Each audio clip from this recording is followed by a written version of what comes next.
I took haunted in a more metaphorical sense. Who here has ever had a breakup? Who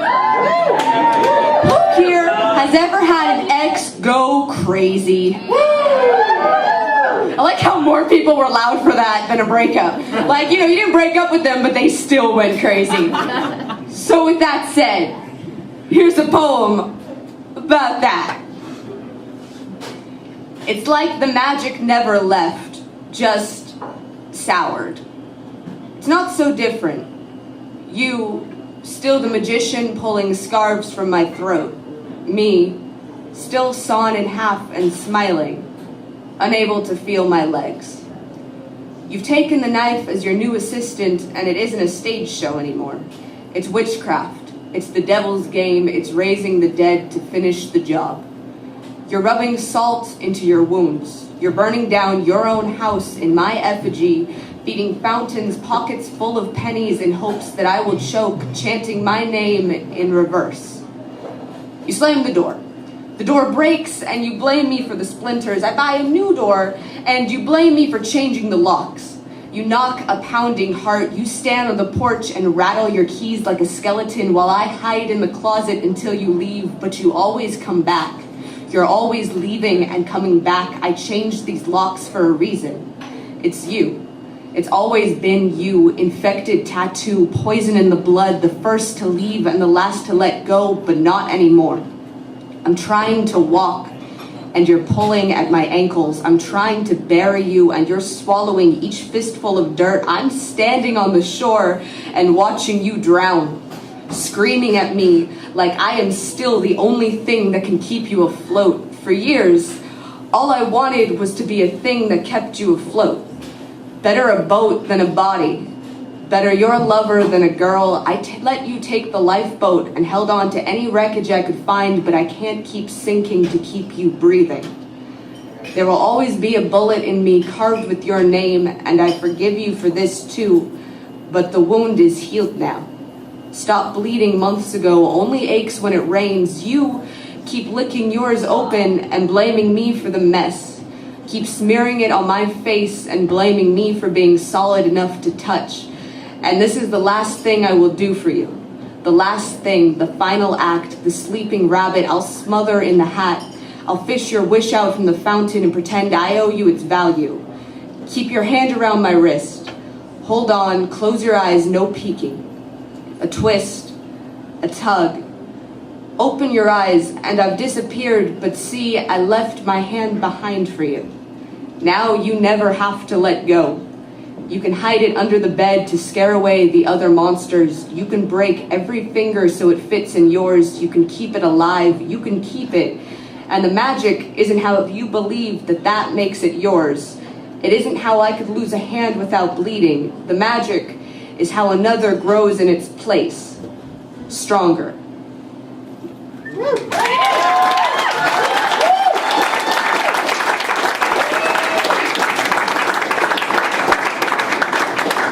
So, who here has a family? Who here has a family that's crazy? Again, louder. Some of you don't have families, but they're crazy.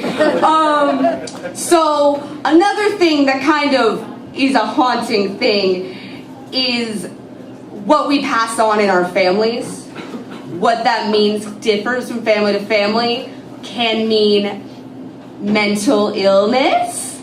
Can mean more metaphorical things. Woo, mental illness. This poem, and it's the last one I'm going to do, it's called Ursa Minor. Also, again, Berkeley Poetry Slam, every Wednesday. I have flyers. They're a little outdated, but that's because we ran out of the other ones because so many people love our show, like you will, if you come to the show. Every Wednesday, 8:15, Starry Plow in Berkeley. I know it's over the bridge, and that's very difficult for you people in San Francisco. I understand. But I came here. You can do it too. Yeah.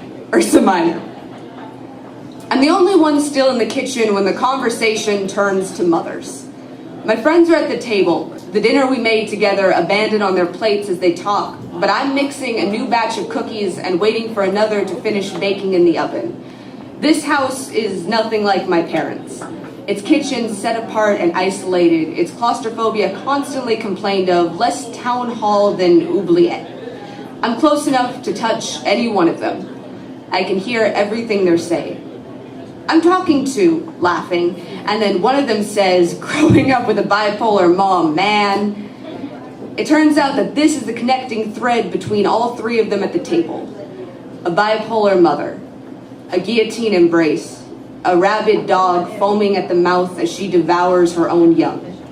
Suddenly, their throats become bursting pipes, and it's all any of them can speak of.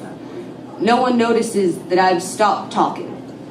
One of them says, you learn to de-escalate situations. The calm voice, and another interrupts, yes, the calm voice. And as the two of them echo it back and forth, laughing, I realize that everyone at this table has used it on me within the last month, within the last week.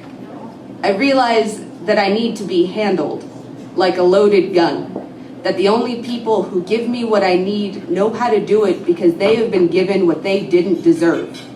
And you know when you're grown, one of them says, and suddenly it gets physical and everyone's freaking out and crying, and I think, yes, I do. I remember the time my mother had to pin my wrists to the banisters to keep me from pushing her down the stairs, as she was screaming for me to stop, and I was just screaming.